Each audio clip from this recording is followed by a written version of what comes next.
are kicking off with some very interesting stuff today. Welcome, Zeke. Please introduce yourself, please. We'll start with you. You're the star here today. I'm not. I'm just asking questions. Hello, my name is Zeke Alton. I am an actor. I'm a SAG-AFTRA actor. I work across all genres of acting, on camera, voiceover, commercials, you name it. I became an actor, and the majority of my work is for video games. So they're very important to me, very near and dear to my heart.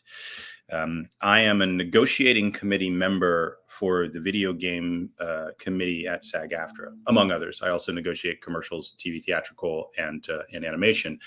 Why is that important? To give you a little bit of background, SAG-AFTRA has a paid staff, lawyers and organizers and such, but they don't really know much about the genres of work. So they don't know about games. They don't know much about the game making process or the games industry.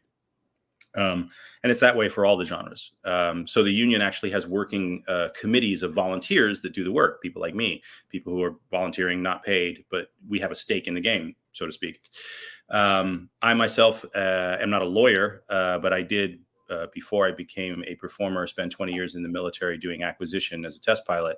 So I have a lot of background in working contracts, writing contracts, and stuff like that. I am also a founding board member of the National Association of Voice Actors, also known as NAVA, which advocates for performers inside and outside of the union. And I do contracts and AI stuff for them. As a performer, like I said, I work on camera. I've been on shows like Grey's Anatomy, NCIS, Criminal Minds. I've worked on a bunch of video games, the Call of Duty series, Spider-Man from Insomniac, Ratchet and Clank, the Callisto Protocol, and animated series like Boss Baby and stuff like that. So that's kind of who I am as an actor and as a person. I am here because I'd like to answer questions about the new tiered budgets that we have, tiered budget agreements that we have at SAG-AFTRA for video games. And that is essentially, we got together and realized that our agreement catered mostly to the AAA and quadruple A space. And we weren't really servicing places where actors really want to go work, which is in the indie realm for games that have production budgets 30 million or less. And so I wrote these tiered budget agreements, and now the union has promulgated them for indie developers to find union talent and for union talent to be able to collaborate on games that they really love. So I want to answer questions about that. When do you sleep? You do a lot by the sounds of it. Oh, no. Oh, good. Okay, excellent. Well, I know we wanted to kind of kick this off. There's a video that has been put together about some of this. It kind of gives a good introduction. So I think we're good to go move it over to that. Yeah, let's do that. Awesome. We'll stay on the side here as it kind of goes. Okay. Independent developers say they want to hire SAG-AFTRA members, but their budgets stop them from qualifying under the Traditional Interactive Media Agreement, or IMA. Good news. We've created a new tiered budget agreement for interactive projects so our members can work with smaller budget storytellers and indie developers. Introducing the Tiered Budget Independent Interactive Media Agreement. The tiered budget agreement includes 4 tiers based on the game's budget. Tier 1 is for projects with a budget of $250,000 up to $1 million. Tier 2 is $1 to $5 million. Tier 3 is $5 to $15 million. Tier 4 is $15 million to $30 million. Projects over $30 million are covered under the Traditional Interactive Media Agreement, or IMA. If your project is below $250,000, send an email to interactive@sagaftra.org for help getting started on your project. What does all-in production budget mean? An all-in production budget includes all expenses the employer incurs in creating the game. This does not include marketing expenses. Rates for the tiered budget agreement. In the Tiered Budget Interactive Media Agreement, rates are discounted depending on the tier level. Please note the rates reflected here do not include the health and retirement contribution, or fringes, which is an additional 17%. You can find the full rate sheet at sagaftra.org/interactive tiered rates. Health and retirement contributions. Contributions under the Tiered Independent Interactive Media Agreement go to the SAG-AFTRA benefit plans. The 17% contribution rate is on top of the performer rate. This is paid directly to the SAG-AFTRA plans. The SAG-AFTRA Plans are a separate organization from SAG-AFTRA. More info can be found at SAG-AFTRAplans.org. Who is covered under the independent tiered budget agreement? On-camera performers, including movement and performance capture, and off-camera performers like voiceover are covered under this agreement and qualify for the tiered budget rates. Singers, dancers, stunts, and background are also covered under this agreement, but they do not qualify for discounted tiered budget rates, which means you can hire any of those performer categories at the full independent IMA rate. If you have any questions about performer rates, please email interactive@sagaftra.org. Additional compensation. The residual structure under the tiered budget agreement is called additional compensation. These secondary compensation payments are based on units sold, subscriber, or download count. That way, the performers can share in the profits of highly successful games to compensate for their discounted session rates. Additional protections under the tiered budget agreement. Performers now have generative AI protections that include informed performer consent, compensation, and usage reporting for transparency. For more details on the AI protections, check out the contract bulletin and other great information at sagaftra.org/interactive-FAQ. Vocally and physically stressful work. The tiered budget agreement has limitations around vocally stressful or physically stressful work. Vocally stressful sessions are limited to 2 hours at the discounted tiered rate, and physically stressful work cannot exceed 8 hours and must be paid at the full independent IMA rate. EMTs on set. Set medics with EMT credentials are now required for all rehearsals and performances where hazardous or stunt work is performed. The tiered budget agreement is part of the independent interactive media agreement. They are not separate. The tiered budget agreement's discounted rates is the only difference between these agreements. All provisions and protections within the independent interactive media agreement apply to tiered budget agreements. Also, tiered budget agreement has improved upon and replaced the interactive low budget agreement.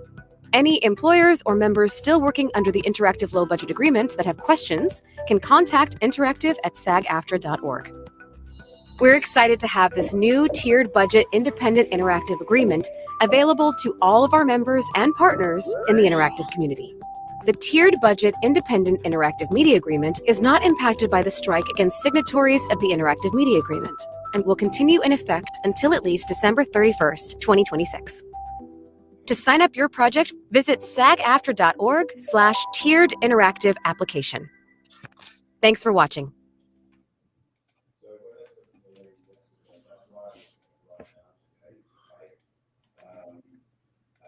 There we go. That's a good place to leave that on. That's a lot. Oh my goodness.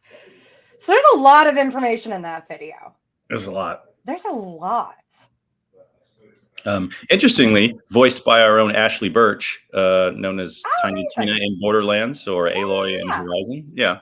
That's why I recognize the voice. I've heard that plenty of times. So. But yeah, there is so much in that. Yeah. I guess where to even start with it? Because I mean, maybe we can break it down a little bit. For anybody else in chat, please feel free to start asking any questions. But maybe if we talk a little bit more about it, we can. It'll help people feel less overwhelmed. Yeah. Well, let me start with the basic philosophy of why. Yes. Right. So we had the Interactive Media Agreement, the IMA, and what we were realizing was it's good at the AAA level, but we as actors were pricing ourselves out of the ability to work on games that are of lower budget, that don't necessarily have the kind of budget required to hire professional actors. We took a lesson from film and TV, and that was we wanted to design a space where if the budget was lower, we could afford the producer to pay less for the actor up front, allowing the actor to do work that they're passionate about, with the concept of making them whole on the back end, if and only if the game is successful. So, for example, if you are in tier 1, so if your game is less than $1 million, but more than 250K, the scale rate that you pay is not the full video game scale. It's actually 30% of that. So it's instead of 1023 for a 4-hour session, it's 337 for a 4-hour session. And then that's what you pay your actor. And then if your game sells 500,000 copies, then you have to pay them an IMA scale payment. If your game sells 1 million copies, you have to pay them 2 payments. Yeah. If it sells more than that, you don't have to pay them anymore. It tops out. Okay. So, no one's trying to get rich, but we're trying to make sure that the actors at least get back up to whole to what the standard industry scale would be, provided the game becomes successful. Now, we know that most games aren't selling 500,000 or 1 million copies. One adjustment we've made is for games that are going on to things like Game Pass, where they're paid a license fee. We would ask that the developer figure out how much they would charge for the game and divide that into the license fee. So unless you're getting a license fee of like $1 million to $2 million, you're really not on the hook for any secondary payments. Yeah. But the reason to do this was because right now the average video game actor works 1 to 2 AAA games a year. It's just, there's no way for an actor to make a living. So we all diversify into other things. Yeah. And it also prevents us from doing games that we really care about, that are indie and are awesome and are, different and inventive. And so, yeah. Yeah, the standard military battle game is great and all, especially being a military guy. But like, I don't want a career of doing that. I want to do new and innovative and fun. And so do my peers. And so what we're trying to do is move the obstacles of union structure out of the way, and move the obstacles that are financial out of the way, and allow us to collaborate directly with game makers that we love. Amazing. Yeah, making it easier in a lot of ways for the game makers for the devs to kind of be able to work with unionized actors and make sure everybody's got a fair part of this. Amazing. I love it. If anybody has questions on any of this, I'll drop the link to the YouTube video if people need to watch it again a few times to absorb all the information. But I did notice there's a bunch on some of the AI protections. And that's a really these days because of just all of the issues surrounding AI, especially when it comes down to somebody's voice and likeness and protecting that, which is an important reason to use a lot of the unionized workers, correct? Yeah. The basic gist of what we've asked for and what is in our promulgated agreements, like these tiered budget agreements, is if you're going to take the recordings of an actor, say take the recordings of me and put them into any sort of database or machine learning to create a replica of me that can do performance lines when I'm not there. In order to do that, you should get my consent. And you could pay me a fair level of compensation that is already established in the contract. And there should be a level of transparency on what you're doing. Essentially, report back all the lines that you used. That's basically what we're asking for AI protections. The major companies are not interested in giving that because their stance is, we paid you once, we now own everything, and we get to use it to make money for the rest of ever, and we don't ever have to pay you or ask you again, which we find to be unreasonable because, naturally it puts us out of a career. Oh, completely. There is not an attempt to sort of block or ban the use of generative AI, because as a tool in the hands of creators, particularly indie game makers, it can make things more efficient. But we do want to guard against it sort of displacing the entire set of workers. Cool. So kind of going on that, we do actually have a question in chat. So I'm going to bring it up here from Grace. Were the new agreements for indie game devs a direct response to the growth of AI, or are there any other factors? I actually wrote them before AI became a thing on the scene. I wrote them because as a video game performer, I was working in AAA and not making a living because I wasn't able to go work on other games that I wanted to work on. And so I thought to myself, well, how do I move the obstacles out of the way? We were for several years waiting on the contract writers at the union to do it. And it became apparent that they didn't really know enough about indie game making to help. So I wrote it for them and simply had them run it through their legal process to approve. I will add that I have also written 2 specific waivers, a game jam waiver and a student waiver, which will allow for games that are not currently monetize to use union actors at what we call freely bargained rates. So I could work on a game for free. That's cool. And then have a trigger in it so that, if your game is amazing and you manage to monetize it, then at some point you would pay me what the standard rate would be after you make money. Yeah. But to remove the need to break the bank to get a professional actor in the door, essentially. And so those should be coming out within the next month. Oh, that's incredible. That's going to be really cool, especially with things like Game Jam Plus coming up and Global Game Jam early next year. There's a lot of, it's really interesting because, that seems to be the whole crux of how these agreements are working is it's pending how much money the game makes, it shifts everything, and additional payments getting paid out if it becomes a breakaway hit or something like that. But otherwise, and there's always going to be the option. I want to always take feedback from the community. And one of the things that I realized is that options are great.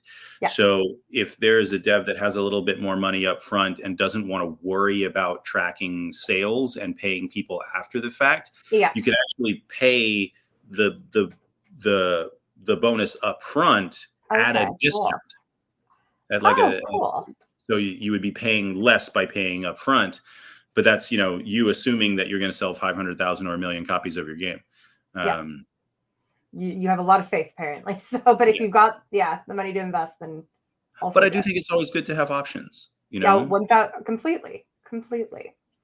All right, we have another question here. How do indie devs find unionized voice actors? That's a great question. Well, a lot of the major games will cast through agencies. Okay. And so they'll send breakdowns out to agencies. That can be a little bit overly burdensome for an indie. There are some indie casting directors out there that are generally known in the indie space that you can have do all of the grunt work of breaking down sides and finding actors and essentially just delivering you a top 10 or a top 20. What we're building in response to feedback is something that used to exist that was called Voice Bank, which is sort of like an online catalog of voice actors. So you can go in and search. Say you need a voice actor from Thailand that also speaks French. We want to be able to let you search that and pull up a menu of who's there, listen to their demos, and either contact them through their agent or contact them directly. Yeah. Building that kind of digital database takes time and money. So it's been in work, but it is something that NAVA, one of the reasons I sit on the board of that organization outside of the union, is trying to build.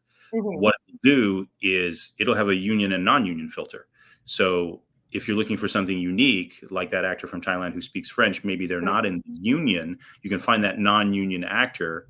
You can still make your game under a union agreement. You just hire that non-union actor. But to basically create a repository where you can go and find these people as opposed to having to do the wide search on Twitter or use, voices.com where people aren't really vetted and you're getting what you get. You're not necessarily getting pros. So just to, go back a couple of seconds there. What is NAVA? Just for people who aren't aware.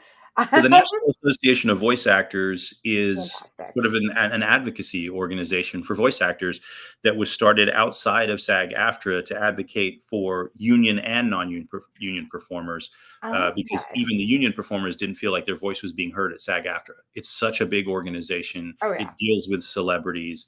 And a lot of voice actors were like, well, what about us? Yeah. And you may have heard during the TV theatrical strike of last year that most actors don't actually make money. 87% of the actors in the union make less than $27,000 a year and are unable to afford health care. So the National Association of Voice Actors has actually put together group health care plans for people who are not able to reach SAG-AFTRA levels. They also do education. They also do outreach, and they're not tethered by the constraints of a legal labor union. Yeah. And so that's how that's how it's easier to put together a database of actors because the union holding that, there are some legal federal hoops that have to be jumped through. Yeah, that makes sense. That's incredible. And definitely a resource like that is definitely going to take a lot of time, energy, resources, money, etc. But is something to be really, really cool to see. We're close. I believe. Very cool. Also, especially with having an organization that helps non-unionized actors as well. Mm-hmm. Got another question here in chat. What are the major differences between hiring non-union voice actors versus union voice actors? Do indie devs get any protections, assurances when hiring union voice actors? Just curious. It's a bit of a subjective question. I'll try my best to answer it. When you hire a union actor, you always have recourse if the actor is not giving you what you need from a professional standpoint by going directly to their union. Because in joining a union, actors agree to hold to certain professional standards. It is not universal, but it is generally understood that actors who have joined the union are professional full-time actors and have been doing it longer and are generally better. Now, a lot of people will take offense to that, and I would never say that because someone is non-union that they're not as good an actor. Every actor starts out non-union, and there are some of the most talented performers that I've ever met that still remain non-union to this day. But if you look at the whole, if you made the list of, I don't know, your top 100 voice actors that you would want to hire, I would wager that the vast majority of them would be professional actors who are in the union. Okay. All right. So I'm just checking all of our other channels to make sure I'm not missing any questions about some of the agreements. And so actually, just my own question, how long have you been working on these then? The tiered agreements, yeah. They were issued last September, Tier 1, 2, and 3. We issued Tier 4 up to 30 million at the beginning of this year. Okay. I wrote them in the middle of last year. We previously had a low budget agreement that was championed by our chair, Sarah El Male, who hosts the Indiecade Awards. She's always been big into indie video games, so she was sort of the pioneer of that. It was hard to get the union to understand what budgets for video games looked like, so they considered a low budget video game to be $1.5 million and below, and anything above that was a full budget video game. We in the gaming industry know that that's not really true. So it took us a while to convince the higher ups, the TV movie people at SAG-AFTRA that no, actually 30 million is a low budget game at this point. Because they don't understand the development process of games, the development timelines, the number of people that go into it. They tend to see things from a film and television perspective. So Sarah was instrumental in pioneering that. And so we built on top of that to do the tiers. Okay, very cool. She also has a lot of amazing ideas, like putting together waivers for pre-funding pitches. Because in the world of venture capitalists, when you're trying to put together sort of like a trailer or a vertical slice of your game where you don't have funding yet to greenlight that funding, we want to be able to create waivers within the union that allow you to use professional actors to make that vertical slice as good as possible, knowing that you don't have funding yet. Okay, interesting. So, there's a lot of different waivers that we have been kind of referencing here. How many are there? I'm just out of curiosity. Right now, here's the best thing to remember. The union has these established agreements that are tiered budget agreements. The union is an open door. They have not been in the past. But the committee that is run by volunteers, Sarah as our leader, has really changed the paradigm of how SAG-AFTRA operates. And it's no longer get your stuff together and then come to us. It's tell us what you need to make your game. So what we've offered to the community, and it's written within the tiered budget, but it deserves being said out loud. If anything within the agreement doesn't work for you as a game developer, write what does work for you in an email, in a set of bullets, and send it to interactive@sagaftra.org as a waiver request. Say, I'd like to use the agreement, but I'd like this adjustment. The way the process works now is those used to go to the staff. Those waivers all come to the committee. The committee is 13 performers. And so instead of looking at it as business people, we look at it as, okay, a game developer needs something. How do we give it to them? How do we help them? How do we So cool. we want to keep that door open. That's why I'm here, and that's why I'll be back. I'll say it right now, but I do want to say it before we finish. The biggest thing that I would like out of this is for everyone to know that if they need something from the union with respect to video games, our door is open. Mhm. You can reach me at any time. Mhm. And I am actively looking for your feedback because these agreements are going to be living documents. They are going to adjust to what the industry needs. Mhm. Amazing. All right, we've got a couple more questions that have come up here. Question from one of Ross's clients. How can I be more union-y at our indie game studio? We're broke and planning on paying people via revenue share someday. But what can we do now to credit and pay people down the line under the right way under these new rules and practices? Where can we learn more about unions after today? There's so many places to go learn about unions. Can you leave that up so I can keep? Yeah, I can. Yeah. SAG-AFTRA is a bit of a unique union. I do spend time talking with the California and LA Federation of Labor, so other unions like the TSA workers and the UAW and the electricians, and they do work really differently. The basic concept of a union, though, is really not aimed at indies. The concept of a union is a massive multi-media conglomerate like Disney or Warner Brothers has power. And as an individual worker, you have no power against that entity. They basically tell you what you're worth. The only way to deal with that is through regulation, things like minimum wage, or unionizing, when all the workers stand together and go, oh no, we're actually worth this, and none of us will work unless you pay us this much. It works not only for actors, but it works for game devs, and we're seeing it. Like, I don't need to say anything to this community about crunch and how much it sucks, right? Oh yeah. But look, Bethesda just got a wall-to-wall union. All of the devs are unionizing because they realize that what they do has value. And if they all stand together and go, this is the value, meet that mark, or we don't give you the labor, that's what works. That's the whole concept of what it is to be union-y. It's standing shoulder to shoulder with your brothers and sisters and siblings and going, are we worth more? We worth more? Hey, we're worth more. Yeah. Now, how can you be more union-y at your indie game studio? Stay in contact with me. Stay in contact with IGDA. I'm going to continue to push union education here. Sarah El Mali chairs the negotiating committee for video games. I chair what's called the organizing committee. Our job is to educate the world on what union actors are, what unions are, how to work with us, and take feedback in order to make that easier. So if you're an indie game studio that wants to know more about it, find me. I'm happy to sit down one-on-one. I'm happy to introduce you to staff. I'm happy to introduce you to other organizers so that you can understand what it is that we do. We're broke and planning on paying people via revenue share one day.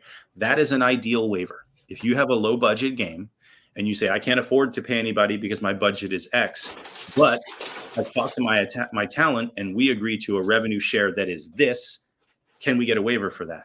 If that comes across my desk on the committee, I love that. In fact, I'll do you one better. Me and the rest of my organizing performers, if you have ideas and want to talk about what kind of revenue share structures, will help you set up the waiver. So that you're actually getting advice on how to send a waiver that is coming to the people who gave you the advice on how to set up the waiver. We're working together.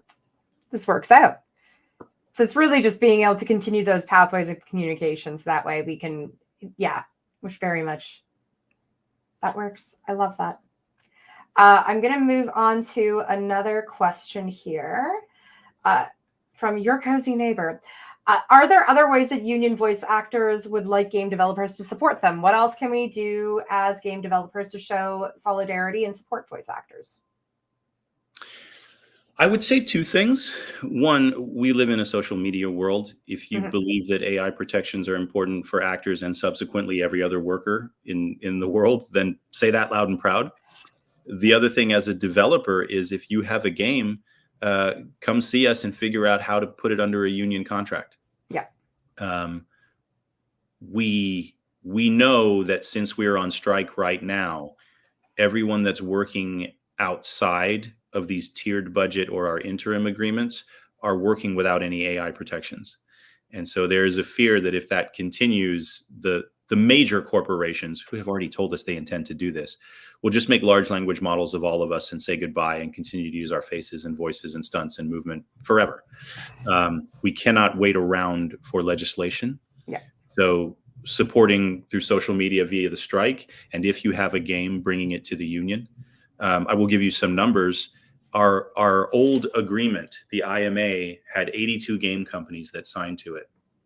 Right now, what are we, July, August, a month and a half into the strike, we have our interim agreement that has our AI provisions, and we have our tiered budget agreement, and we have 76 games that are signed to it. So we almost have as many games now during a strike we did pre-strike. And what that tells us a couple things. It tells us that what we're asking for is reasonable. Yeah. It tells us that people do actually want to work with performers, and we are creating avenues for them to do that. And it tells those other major corporations, we don't necessarily need you. And at some point, maybe we don't even want to bargain with you anymore, and we'll just move over here and rebuild this industry from the indie up. Yeah. Because we all know what happens when massive media conglomerates take over the industry. Look at Apple and Amazon and how great movies are becoming these days. Oh, yeah. Great art, cinema, film, games comes from the indie space. It's original ideas. And my personal opinion is that SAG-AFTRA is a sort of a corporate structure that feeds the top. And we as actors really want to push to where the art is. That's why we did this. Mm-hmm. If you ever meet a video game actor that decided to be a video game actor to get rich and famous, let me know. I don't know. That just seems completely unreasonable. Like, we got into this because we love games. We love them so much, but like, I am not a coder. I am not an artist. I can't draw. I've tried to work in Unreal and Unity. It's just not my forte. What I can do is performance. And so that's my small piece I can bring to what makes games great. That's what I do. So yeah, help us on social media and sign the agreements. They've got one more question, but this one leans a little bit more in towards the union stuff. Mm-hmm. Another one from one of Roz's clients. I'm a freelancer. Will I lose work if I go union, or can I get more work? This is all kind of new and scary. Ooh, that's a really good question, and something I should have spoken of before. There are actually two kinds of ways to sign agreements with the union. Okay. There's what's called a term agreement, where you as a developer say, I am signing for the term of this agreement and everything I do will be union, which would cause you to lose the other work. Mm-hmm. But what these tiered budget agreements are, and the interim full scale agreement are what we call OPOs, one production only. Oh, so okay. If I'm a developer and I'm working on a game and I sign it to a tiered budget, I'm only signing that game. Okay. The next game I make, I can choose to sign it on a tiered budget, or I could choose not to. Okay. It's also worth knowing that being under a union agreement does not in any way hamper who you can hire. You can hire union, non-union, financial core. You can hire a person off the street. What being under a union agreement means is you hire them under a union contract. Mm-hmm. So it doesn't have to be that you're only hiring union members. You go out and find the best actor that you can, the best person to embody what it is in your game. And then you hire them using the standard one-sheet union performer contract. Yeah. Now, kind of to pull this together, unless there's more questions in the chat, what are some of the best places for resources? I know you've been there's a lot of things that we've been discussing here, but what are the best places to get more information? Right now, I know. Well, I'm going to make sure that I have it right. The website from the union, the best place is videogamestrike@sagaftra.org. Okay. But there are other great places. That's the first one. That'll give you sort of all of the union stuff. It gives you what agreements are out there. It'll lead you to the tiered budget. It'll lead you to the online application process. It'll lead you to an FAQ. It'll lead you to all those kinds of things. Another great resource, if you like your social medias, is the Game Performance Matters social media handles. Okay, cool. What that account is doing right now is putting out educational videos like, what's going on during the strike. Like, for example, we just signed a a studio called Lightspeed LA to an interim agreement. They're making a massive quadruple A $100+ million game, and they've agreed with performance capture, and they've agreed to all of the provisions that the union wants. And so that news comes out there. As the number of games that sign increase, that will come out. We're going to do, I have an input into it, but the people that are running it are going to do a series of, what is it really like to be a game performer? As an indie dev, do you know how to send out sides and breakdowns? Mm-hmm. Do you know how a directing session goes? Do you know what to expect from your actors? Game Performance Matters just put out a really cool video with Shelby Young being directed on a random session. And it's just like a short 90-second of what kind of goes on in a directing session and the sort of skill set that you expect of your actors and what they should be able to do for you, kind of thing. But that's a pretty good educational resource. That's incredible. I've pulled up some of that. I've got the Game Performance Matters link tree that I've pulled up and dropped in chat. Okay. And I would say we'll make it easier for you. We'll provide all of those educational resources to IGDA. Amazing. Awesome. And so you've got one place to go get it. So we will have it. We will be sharing it in as many places as possible across our channels. There's a couple of really good one sheets that Sarah El Male wrote on how to cast for indies, how to write breakdowns for indies. Yeah. We have a few people working on a much simpler one sheet of a production checklist from the idea of I want to go union to I'm actively working on the game. What are the individual steps so that you can do them and mark them off and make them as simple as possible? Yeah. We'll provide all of those resources to you. Amazing. And I've kind of got just at the bottom of the screen here, the interactive at SAG-AFTRA.org, everything there, just for the help and sake of everybody watching. But is there anything else you want to add, perhaps before we close this off? Any final notes or anything on this? Just what I said that I would say, which is I would like this to be the beginning of an open dialogue between performers and developers. And it's not just a one-way street. It's not just us providing education out. We'd really like to know what are the pain points working with performers, both union and non-union, because we're in the position to work collaboratively to fix those things. Amazing. Awesome. I love it. And so what's the best way for people to contact you after this if there's additional questions or whatnot? 2 ways. You can email me at zekethevoice@gmail.com. Amazing. Or you can send me a direct message on Instagram, which is really the only socials that I personally use. And that's because I'm older. I won't tell you how old, but I'm pre-social media age. It's just Zeke Alton, ZekeAlton on Instagram. Amazing. Well, thank you so much for joining us today. We really appreciate this. We appreciate all the work that you've been doing, and just we'll keep the conversation going. We will keep sharing and talking, and maybe we'll find another way to do something similar to this later down the line if there's any other cool new things that come out of it.